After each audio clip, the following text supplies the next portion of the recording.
Hello friends, welcome back to this YouTube channel. इस वाली video में मैं आपको दिखाने वाला हूँ पीपीए के बहुत ज़्यादा इंपॉर्टेंट क्वेश्चंस जो हमारे इस बार के 22 के एग्जाम्स में आ सकते हैं। आने के चांसेस बहुत ज़्यादा हैं एंड ये क्वेश्चंस बहुत ज़्यादा इंपॉर्टेंट है। क्वेश्चंस नहीं कहूँगा, ये टॉपिक्स हैं जो बहुत ज़्यादा इंपॉर्टेंट जो आएंगे। बिना टाइम वेस्ट करे मैं डिस्कस करता हूँ। ये पीडीएफ मैंने स्पेशली बहुत सारी जगह डेटा कलेक्ट करके आपके लिए बनाई है, तो इस वाली वीडियो को बिल्कुल मिस मत करना। आपके सारे डाउट्स क्लियर हो जाएंगे। इसमें मैं आपको बताऊँगा इंपॉर्टेंट प्रोग्राम्स कौन कौन से हैं, इंपॉर्टेंट टॉपिक कौन कौन से हैं, क्वेश्चन कैसे सॉल्व करने हैं एंड जिसको लगता है कि वो मैथ पीपीए में पास ही नहीं हो सकता, उसको काफ़ी ज़्यादा हार्ड लगती है। ये वीडियो स्पेशली उन भाइयों के लिए है जिसमें से मैं भी एक हूँ। ऐसा कोई दिक्कत वाली बात नहीं है, आराम से हो जाएगा। स्टार्ट करते हैं, ठीक है। तो सबसे पहला जो क्वेश्चन आ सकता है वो आएगा सी हिस्ट्री के ऊपर। आपसे पूछ लिया जाएगा 22.5 मार्क्स में डिफाइन सी हिस्ट्री या व्हाट इज सी हिस्ट्री। तो आपको इसमें लिखना पड़ेगा कि सी हिस्ट्री क्या होती है। तो मैं आपको शॉर्ट में एक्सप्लेन करता हूँ ताकि आपको समझ में आ जाए, क्योंकि टीचर्स तो एक्सप्लेन कर चुके हैं आपको, लेकिन आपको समझ में नहीं आता अभी तो यहाँ पे हो। तो मैं आपको बताता हूँ सी हिस्ट्री क्या होती है। सी हिस्ट्री मतलब इसमें आपको बताना पड़ेगा कि कहाँ से सी ओरिजिनेट हुई है। जैसे कि आप बता सकते हो कि सी किसने बनाई है, डेनिस रिची ने बनाई है। सबसे ज़्यादा कॉन्ट्रीब्यूशन इस बंदे का है हमारी सी लैंग्वेज में। सी लैंग्वेज एक बहुत ज़्यादा सक्सेसफुल लैंग्वेज है अब तक की, ठीक है। अब बहुत सारी नई लैंग्वेज आ चुकी हैं, बट स्टिल अब भी सी हर जगह बैक एंड में यूज़ होती है, मैक्सिमम यूज़ होती है। एंड सी एक ऐसी लैंग्वेज है जो वो लगभग हर टाइप के ओएस में चलती है। ओएस मतलब ऑपरेटिंग सिस्टम, जैसे विंडो, लिनक्स एंड आईओएस, हर जगह सी यूज़ हो जाती है। और क्या कहते हैं, आपको इसमें डेटा मिल जाएगा। ये तो मैं आपको एक्सप्लेन कर रहा हूँ अपनी तरफ से, ये मैंने डेटा दिया है आपके रेफरेंस के लिए ताकि आप यहाँ से पढ़ सको। मैं आपको शॉर्ट में एक्सप्लेन कर रहा हूँ ताकि समझ में आ जाए, ठीक है। और फीचर्स आपको बताने हैं सी लैंग्वेज के, जैसे कि मैंने आपको बताया बहुत ज़्यादा फ्लेक्सिबल लैंग्वेज है, ठीक है। आप इस बात का अंदाज़ा अब तक लगा सकते हो क्योंकि जब से ये बनी है 1970 से, तब से लेके अब तक 2022 अब तक सी चल रही है। एंड अब तक ऐसा नहीं है कि इसका रिप्लेसमेंट आ चुका है। हाँ, बहुत सारी अलग अलग लैंग्वेज आ चुकी हैं, बट इस लैंग्वेज में की कुछ तो खासियत होंगी कि लैंग्वेज अब तक चल रही है, कि पाइथन, जावा, इन सब के आने के बाद भी सी आज भी बैकएंड में हर जगह यूज होती है। यहाँ पे इसमें सी के फीचर्स लिखे हुए हैं, आप पढ़ सकते हो, बाकी मैंने आपको एक्सप्लेन कर रखा है, ठीक है। और फिर जो हमारा अगला बहुत इंपॉर्टेंट टॉपिक है वो है कॉन्स्टेंट्स। मैं आपको सिर्फ वही टॉपिक बताऊंगा, टॉपिक बहुत सारे हैं, इसके अलावा भी हैं ऐसे ऐसे जो आप कहोगे कि इस वीडियो में नहीं है। आई नो बहुत सारी चीज़ इसमें नहीं है, बट द पॉइंट इज हमें सारा नहीं पढ़ना, हमें वो पढ़ना है जो इम्पोर्टेंट है। कॉन्स्टेंट्स एक बहुत इंपॉर्टेंट टॉपिक है और मैं सारे इसमें आपकी लिस्ट है, आप देख के समझ जाओगे, ठीक है। कॉन्स्टेंट्स क्या होते हैं, जैसे कि नाम से पता चल रहा है, कॉन्स्टेंट जो चीज़ फिक्स है उसे हम कांस्टेंट कहते हैं। अब जैसे कि सी में कुछ चीज़ें कांस्टेंट्स हैं और फिर इसमें आपको पता चल जाएगा वो कांस्टेंट्स क्या होते हैं। जैसे कि सपोज करो कोई कोई वो है, ए है, ए इक्वल्स 1 है, ठीक है। तो ए कांस्टेंट है और 1 वेरिएबल है। ये कैसे? क्योंकि ए की वैल्यू चेंज हो सकती है, ए की वैल्यू 1 हो सकती है लेकिन 1 की वैल्यू ए नहीं हो सकती, ठीक है। तो ये इसे हम कांस्टेंट्स कहते हैं। आपको शॉर्ट में बताऊं तो मैं, और टाइप्स ऑफ कांस्टेंट्स की थोड़ा डिटेल में इसकी हमें जाना पड़ेगा, मतलब आप रेफरेंस कर सकते हैं किसी भी बुक से, मैंने इतना सारा लिखा नहीं है इसमें। आपको छोटे छोटे पॉइंट्स बता रहा हूँ, बुलेट पॉइंट्स, कि दो टाइप के कांस्टेंट्स होते हैं, न्यूमेरिक कांस्टेंट्स और कैरेक्टर कांस्टेंट्स। और न्यूमेरिक कांस्टेंट्स के अंदर इंटीजर कांस्टेंट और रियल कांस्टेंट आते हैं, और कैरेक्टर के अंदर कैरेक्टर कांस्टेंट्स और स्ट्रिंग कांस्टेंट आते हैं। ये एक बार आप पढ़ लेना, इंपॉर्टेंट टॉपिक है। ये वाले क्वेश्चन 15 मार्क्स में आ सकते हैं। मैं आपको सारे वही क्वेश्चंस बताऊंगा जो 15 और 22.5 मार्क्स में आ सकते हैं। वैसे इस बार वैरायटी बहुत ज़्यादा होगी, मतलब चॉइस ज़्यादा होगी, तो कोई दिक्कत वाली बात नहीं है, हो जाएगा। फिर है आइडेंटिफायर और कीवर्ड्स। आइडेंटिफायर वो होते हैं जिससे हमें पता चलता है कि आइडेंटिफायर्स मतलब आइडेंटिफाई करना, नाम से पता चल रहा है, कोई बहुत ज़्यादा रॉकेट साइंस नहीं है इसमें, आसान है, ठीक है। तो ये होते हैं आइडेंटिफायर्स। कीवर्ड्स क्या होते हैं? कीवर्ड्स फिक्स होते हैं एक तरीके से, ये होते हैं रिजर्व वर्ड्स, जैसे कि हमारे हो गए इंट, फ्लोट, इफ, एल्स, और भी बहुत सारे टाइप के कीवर्ड्स होते हैं हमारी सी लैंग्वेज में। इनको हम कहीं और यूज़ नहीं कर सकते। जैसे कि हम कोई वैल्यू डिक्लेयर कर, कोई नाम डिक्लेयर कर देते हैं, कोई फंक्शन डिक्लेयर कर देते हैं, वहाँ पे हम कीवर्ड्स डिक्लेयर ऐसे नहीं कर सकते, या कुछ ऐसे इस नाम कीवर्ड्स के जो नाम है फिक्स, उससे नहीं कर सकते, क्योंकि ये कीवर्ड्स ही रिजर्व है, सी के वर्ड्स हैं। फिर अगला हमारा इंपॉर्टेंट टॉपिक है basic data types. Data types क्या होते हैं, इसमें यहाँ पे डेफिनेशन भी लिखी है। Data types in C refers to an extensive system used for declaring variables और फंक्शंस ऑफ डिफरेंट टाइप्स, ठीक है। बेसिक डेटा टाइप्स मतलब ये दो टाइप के होते हैं, और प्रिमिटिव और नॉन प्रिमिटिव। प्रिमिटिव के अंदर आते हैं integers, character, float. Non primitive के आते हैं अंदर एरे, स्ट्रक्चर, क्लास, पॉइंटर्स, ठीक है। और तो आप यहाँ से पढ़ सकते हैं और डिटेल में जाके भी पढ़ सकते हैं। ये होते हैं हमारे बिट डेटा टाइप्स, ठीक है। और फिर उसके बाद आते हैं प्री प्रोसेसर्स। जैसे कि नाम से पता चल रहा है, ये वाला टॉपिक सच में बहुत इंपॉर्टेंट है। प्री प्रोसेसर मतलब जो हमारा प्रोग्राम होता है, ठीक है, जहाँ पे हम बॉडी लिखते हैं, बॉडी इन द सेंस हम ब्लॉक बनाते हैं, हम कोड लिखते हैं, सोर्स कोड जो हमारा होता है, उससे पहले जो लगता है, जिसके जो मतलब इस सबको रन कराता है एक तरीके से, उसको हम प्री प्रोसेसर कहते हैं। जिसमें कि हमारी प्री प्रोसेसर होते हैं दो टाइप के, जैसे कि इंक्लूड और डिफाइन, ठीक है। Hash include studio dot H, hash include conio dot H, ये होते हैं प्री प्रोसेसर्स। क्योंकि इन्हें प्री प्रोसेसर्स क्यों कहा जाता है? क्योंकि ये पहले लगते हैं, पहले प्रोसेस से पहले लगते हैं ये, इसलिए ये प्री प्रोसेसर्स होते हैं। और किसी भी प्रोग्राम को रन कराने के लिए इनका बहुत इंपॉर्टेंट रोल है। अगर ये अप्लाई नहीं करते, अगर हम किसी प्रोग्राम से पहले हैश डिफाइन कोनियो या हैश इंक्लूड स्टूडियो या हैश इंक्लूड और भी बहुत सारी चीज़ें होती हैं, हम ये सब नहीं लिखते तो हमारा प्रोग्राम रन नहीं करता। आप डेफिनेशन यहाँ से पढ़ सकते हैं, मैं आपको शॉर्ट में एक्सप्लेन कर रहा हूँ, वरना वीडियो बहुत ज़्यादा लंबी हो जाएगी, ठीक है। ये होते हैं pre processors, include pre processors, ठीक, और ये होते हैं डिफाइन प्री प्रोसेसर्स। अलग अलग इनकी टाइप है ये। फिर उसके बाद सी टोकन्स क्या होते हैं? सी टोकन्स एक प्रोग्राम की सबसे ज़्यादा स्मॉलेस्ट यूनिट होती है। सपोज करो एक प्रोग्राम है, उसमें कई सारी चीज़ें लिखी हैं, उसमें लिखा है कि प्रिंट एफ, उसके आगे कई सारे वर्ड्स लिखे हुए हैं, स्कैन एफ लिखा हुआ है परसेंटाइल डी, फिर उसके बाद एन लिखा हुआ है, ये सारी चीज़ें लिखी हुई हैं और भी बहुत सारी चीज़ें लिखी हुई हैं। जैसे कि एक पैराग्राफ है, मैं आपको शॉर्ट में बताऊँ, आपको समझ में आए इजी लैंग्वेज में। सपोज करो ये एक पैराग्राफ है, ठीक है, ये पैराग्राफ हमारा प्रोग्राम है, तो इसके टोकन्स क्या होंगे? इसके टोकन्स होंगे जैसे कि आइडेंटिफायर्स, ठीक है, फिर उसके बाद एंड, फिर उसके बाद कैरेक्टर्स। ये सारा एक इंडिविजुअल वर्ड, ये इसका टोकन होगा, मतलब एक प्रोग्राम का छोटे से छोटा पार्ट, इनको हम टोकन्स कहते हैं। किसी भी, यहाँ पे लिखा भी हुआ है, tokens is the smallest unit of a C program. मतलब जैसे कि एक प्रोग्राम की सबसे ज्यादा स्मॉलेस्ट यूनिट, वो प्रोग्राम उसको अगर हम ब्रेक कर दें वो कितना छोटा हो जाएगा, उसको हम टोकन्स कहते हैं। ये होते हैं सी टोकन्स, ठीक है। इंपॉर्टेंट टॉपिक है। कीवर्ड्स मैंने आपको बताए थे, रिजर्व वर्ड्स होते हैं। आइडेंटिफायर मैंने आपको बताया, ठीक है। कॉन्स्टेंट्स मैंने आपको बताए। लूप्स बहुत सारी टाइप्स के होते हैं, डू वाइल फॉर, और डू वाइल और क्या कहते हैं फॉर, और नेक्स्टेड लूप्स भी होता है, वो मैंने इसमें लिखा नहीं है, वो हमारे फॉर लूप के अंदर ही आते हैं। नेक्स्टेड लूप, ये क्वेश्चन भी आ जाता है कई बार कि डिफाइन नेक्स्टेड लूप, ठीक है। सो हमारे ये होते हैं सी प्रोग्राम में लूप्स। और लूप्स क्या होते हैं? ये रिपीटिव चीज होती हैं, मतलब एक कोड को ये तब तक रिपीट करवाता है जब तक हमारी लूप की कंडीशन फॉल्स ना हो जाए, ठीक है। और क्वेश्चंस पूछ ले, आपको 2-3 क्वेश्चन बताता हूँ अभी इसी वीडियो में ऐसे ही, जो कि बहुत इंपॉर्टेंट क्वेश्चंस हैं। आपसे पूछ लिया जाएगा differentiate between while loop and do while loop, ठीक है।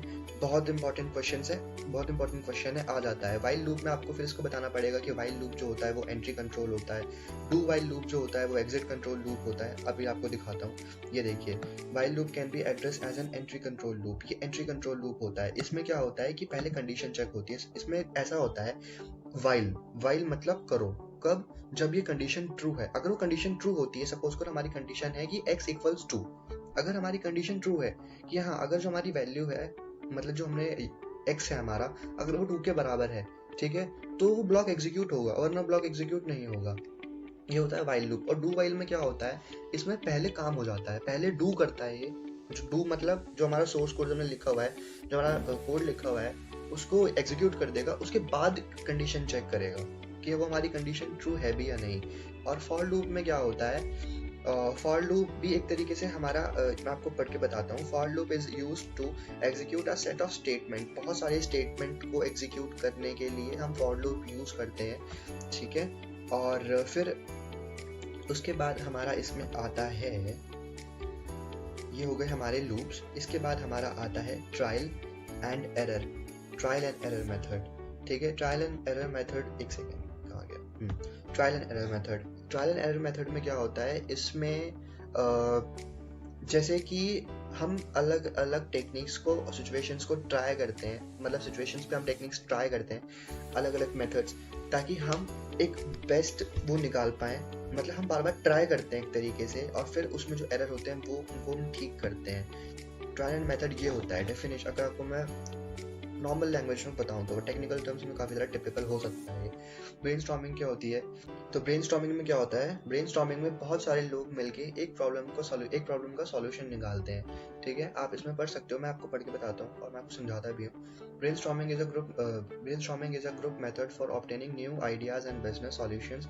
इसमें क्या होता है, जैसे कि एक प्रॉब्लम होती है, उस प्रॉब्लम पे 8-10 लोगों का एक ग्रुप बैठ जाएगा और उस प्रॉब्लम का बेस्ट सॉल्यूशन निकालेगा। ये होती है ब्रेनस्टॉर्मिंग। इसमें हर चीज़ को देखा जाता है कि ये जो प्रॉब्लम है वो बेस्ट तरीके से कैसे सॉल्व हो सकती है। तो नाम से पता चला है ब्रेन स्टॉर्मिंग मतलब दिमाग लगाना, क्योंकि इस प्रॉब्लम को सॉल्व करने का बेस्ट तरीका फाइंड करने के लिए होता है, कोई भी प्रॉब्लम को सॉल्व करने के लिए। ठीक है, और डिवाइड एंड कॉन्कर में क्या होता है, ये 3 टाइप की टेक्निक है, मतलब ब्रेनस्टॉर्मिंग, डिवाइड एंड कॉन्कर, ऐसे। डिवाइड एंड कॉन्कर में क्या होता है, इसमें ये 3 फेज में होती है। इसमें हम जो हमारी प्रॉब्लम है, जैसे कि ऊपर ब्रेनस्टॉर्मिंग में तो हम प्रॉब्लम सॉल्व कर देते थे, 8 लोग मिलके या 9 लोग मिलके एक ग्रुप बना के उसको सॉल्व करते थे। ब्रेनस्टॉर्मिंग इसमें डिवाइड एंड कॉन्कर में क्या होता है, इसमें जो प्रॉब्लम होती है उसको 3 छोटे छोटे पार्ट्स में डिवाइड कर दिया जाता है। जो प्रॉब्लम है उसको छोटे छोटे पार्ट में ब्रेक कर दो, एक तरीके से उसका टोकन बना लो, जैसे कि हमने सी टोकन में पढ़ा था, टोकन छोटी छोटी यूनिट होती हैं, वैसे हम इस प्रॉब्लम को टोकन्स बना देते हैं, एक तरीके से हम उसको डिवाइड कर देते हैं छोटे छोटे पार्ट्स में। फिर वो छोटी छोटी प्रॉब्लम्स हम सॉल्व करते हैं, उनको कॉन्कर करते हैं। डिवाइड हो गई प्रॉब्लम, कॉन्कर हो गई। ठीक है, फिर उन छोटी छोटी प्रॉब्लम्स को हम सॉल्व करते हैं। छोटी छोटी प्रॉब्लम सॉल्व करना आसान होती है, आसानी से सॉल्व हो जाती है, इतनी ज़्यादा मेहनत नहीं लेती। फिर उस प्रॉब्लम जो हमने प्रॉब्लम सॉल्व करी है उसको हम कंबाइन कर देते हैं। ये होता है डिवाइड एंड कॉन्कर। तो इसमें 3 पार्ट्स आते हैं, डिवाइड, कॉन्कर एंड कंबाइन। तो हम डिवाइड करी प्रॉब्लम को हमने, फिर उसके बाद उसको कॉन्कर करा, मतलब प्रॉब्लम का सॉल्यूशन निकाला। ठीक है, फिर उस प्रॉब्लम ठीक करी हमने, सॉल्व करी, फिर उसके बाद हमने उसको कंबाइन कर दिया। ये होती है डिवाइड एंड कॉन्कर टेक्निक। और फिर आते हैं हमारे फंक्शंस। सी फंक्शंस एक काफ़ी इंपॉर्टेंट टॉपिक है। सी फंक्शंस मैं आपको बताता हूँ क्या होते हैं। सबसे पहले तो अगर आप इसकी डेफिनेशन देखें, डेफिनेशन इसमें मैंने इस टाइप से एक्सप्लेन करवाई है, जैसे कि डेफिनेशन सी फंक्शंस की क्या होगी। रिटर्न टाइप, यहाँ पे एक ये लिखा हुआ है स्टेटमेंट, आपको एक सेकंड में और नीचे समझाता हूँ। एक सी प्रोग्राम में बहुत सारी चीज़ें होती हैं। ठीक है, एक सी प्रोग्राम मिनिमम एक फंक्शन से बनता है, एक फंक्शन से कम में नहीं बन सकता। ये जो सी प्रोग्राम है आप डेफिनेशन में लिख सकते हो, C program requires minimum 1 function. ठीक है, और फंक्शन बहुत सारे टाइप के होते हैं, return type function, function name, parameters, function body, ये सारे मतलब एक प्रोग्राम के फंक्शंस होते हैं। और इन सबको मैंने एक्सप्लेन करा हुआ है पीडीएफ में, आप आराम से पढ़ सकते हो बैठ के। ठीक है, और टाइप्स ऑफ ऑपरेटर्स ये भी इंपॉर्टेंट क्वेश्चन है। बहुत सारी 3 टाइप के ऑपरेटर्स होते हैं और इसमें बहुत सारी चीज़ें हैं।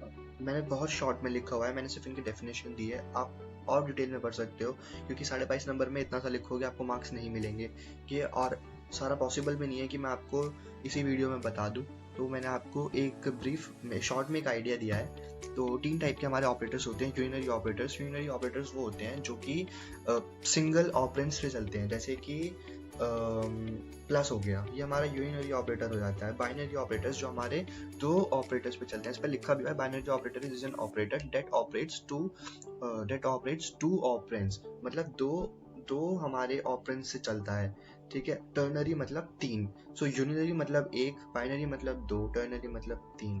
बहुत सिंपल है, इतना ज़्यादा हार्ड नहीं है, आप आराम से लिख सकते हो। फिर आ गया ये हमारा टाइप्स ऑफ फंक्शन। हमारे सी के फंक्शंस क्या होते हैं, 2 मेन टाइप के फंक्शन होते हैं। एक तो होता है यूजर डिफाइंड फंक्शन, और फिर अगला होता है हमारा लाइब्रेरी फंक्शन। नाम से पता चला है लाइब्रेरी मतलब, लाइब्रेरी फंक्शंस वो होते हैं जो हमारी सी लैंग्वेज में पहले से ही स्टोर होते हैं, हेडर फाइल्स में स्टोर होते हैं ये फंक्शन हमारे। ठीक है, हेडर फाइल्स वो ही होती हैं प्री प्रोसेसर डायरेक्टर्स जो मैंने आपको बताए थे।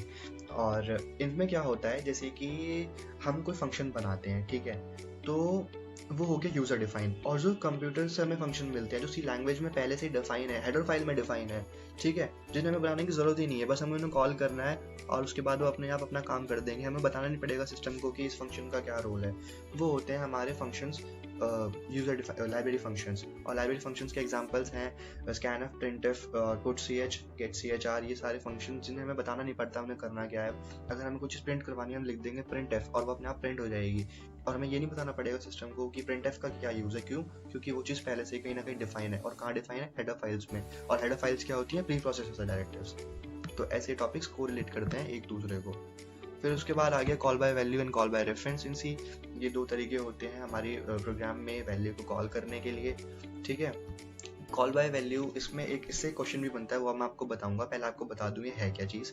कॉल बाय वैल्यू और कॉल बाय रेफरेंस कुछ नहीं है, ये बस फंक्शन को कॉल करने के दो टाइप्स हैं। इससे मैं आपको शॉर्ट में बताता हूँ, अच्छे से समझाता हूँ।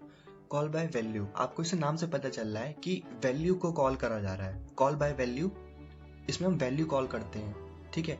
जैसे कि सपोज करो वैल्यू है हमारी 5, तो इसमें 5 को कॉल करेंगे, और या हमारी वैल्यू है a, तो हम इसको a को कॉल करेंगे। कोई फंक्शन को कॉल करना होता है, इसमें हम वैल्यू से कॉल करते हैं। हम उसकी वैल्यू जो ऊपर लिखी होती है, जो हमने डिफाइन कर रखी है, हम उसको direct as it is copy कर देते हैं, ठीक है।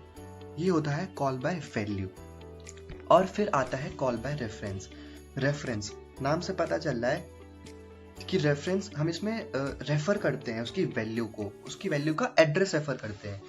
तो कॉल बाय वैल्यू में क्या होता है, हम वैल्यू को एग्जैक्ट कॉपी कर देते हैं, और रेफरेंस में हम वैल्यू का एड्रेस उस पर लिखते हैं, वहाँ पे एड्रेस मेंशन कर देते हैं, वो वैल्यू अपने आप एड्रेस के थ्रू रेफर हो जाती है। और इससे एक इंपॉर्टेंट क्वेश्चन बनता है, जो कि है कि differentiate between call by value, call by reference, and which is more space efficient और time efficient between call by value and call by reference. तो आप ऑब्वियसली लिखोगे कि call by reference is more space and time efficient, क्योंकि बार बार हम उसमें value copy नहीं करते इसमें, और ये स्पेस भी नहीं खाता है ज़्यादा। तो ये होता है call by value and call by reference. इसमें आपको इस टेबल से डिफरेंस समझ में आ जाएगा, ठीक है। कॉल बाय वैल्यू में क्या होता है, जैसे मैंने आपको बताया था, A copy of value is passed to function, call by reference में and address of value is passed to function। इसमें एड्रेस पास करते हैं, इसमें वैल्यू पास करते हैं, ठीक है। और इसमें क्या होता है, changes made inside function and not reflected on other programs functions. और इसमें क्या होता है कि जो हम चेंज मेंशन करते हैं वो फंक्शन के आउटसाइड भी मेंशन होता है। कॉल बाय वैल्यू में क्या है, actual and formal argument will be created in different memory location, और उसमें सेम मेमोरी लोकेशन में आर्ग्यूमेंट्स रहते हैं, ठीक है। और इसमें डिफरेंट में रहते हैं, इसलिए स्पेस ज़्यादा खाता है। ये हो गया इसका डिफरेंस। इंपॉर्टेंट क्वेश्चन है रिकर्शन ऑफ सी। भैया मैं बता रहा हूँ, इससे ज़्यादा इंपॉर्टेंट टॉपिक मेरे को नहीं लगता कोई होगा, क्योंकि प्रोग्राम भी इसी के बेस पे आधे से ज़्यादा आने वाले हैं, इसको ध्यान से पढ़ लेना। रिकर्शन इन सी। सो रिकर्शन क्या होता है, रिकर्शन नाम से पता चल रहा है, इसमें कुछ बहुत ज़्यादा एक्सप्लेन करने को नहीं है, लेकिन बहुत सारी चीज़ें इसमें हैं भी। आप सोचो कि कंफ्यूज होने वाली बात है, बट ऐसा नहीं है, मैं आपको बताता हूँ क्या। रिकर्शन का मतलब क्या है, when function is called with in a same function, it is non recursive function. जो फंक्शन रिपीट हो रहा हो उसको हम कहते हैं रिकर्सिव फंक्शन। रिकर्सिव फंक्शन के यहाँ पे कुछ एडवांटेज हैं, कुछ डिसएडवांटेज हैं, आप ये पढ़ सकते हो। इसके रिलेटेड प्रोग्राम्स आएंगे, थ्योरी इतनी नहीं आई, आ सकती है थ्योरी भी, बट प्रोग्राम ज़्यादा आएंगे, वो आपको बताता हूँ मैं, ठीक है। ये तो थे अब तक के हमारे कुछ इंपॉर्टेंट टॉपिक्स जो हमारे एग्जाम में आ सकते हैं। इनके अलावा भी आ सकते हैं, ये नहीं है कि यही आएंगे, मैंने कह दिया तो या किसी ने भी कह दिया तो, बट ये सबसे ज़्यादा इंपॉर्टेंट टॉपिक्स हैं, इनके आने के चांसेस बहुत बहुत ज़्यादा हैं। कुछ भी छोड़ देना, इन टॉपिक्स को मत छोड़ना। फिर आते हैं जिसके लेके सबसे ज़्यादा बच्चों को, हमारे दोस्तों को, मेरे भाइयों को डाउट था कि प्रोग्राम्स कौन कौन से आने वाले हैं। हर कोई पूछता है कि भाई कौन सा प्रोग्राम कर लूँ जो आएगा, तो भैया ये प्रोग्राम्स हैं जो आएंगे। प्रोग्राम है रिकर्शन का, प्रोग्राम है प्राइम नंबर का, प्रोग्राम है सम ऑफ एन नंबर्स का, इसमें हमें सम ऑफ एन डिजिट फाइंड करनी होती है, और सम इवन सम का प्रोग्राम कि find weather a number is odd और इवन, ये भी आ सकता है। और ऑड सम, और जो हमें दे देगा कि एक 1 से लेकर 10 तक के नंबर्स हैं, उसमें से जो ऑड नंबर है उनका सम अलग निकालो, इवन का अलग निकालो, तो ये वो है।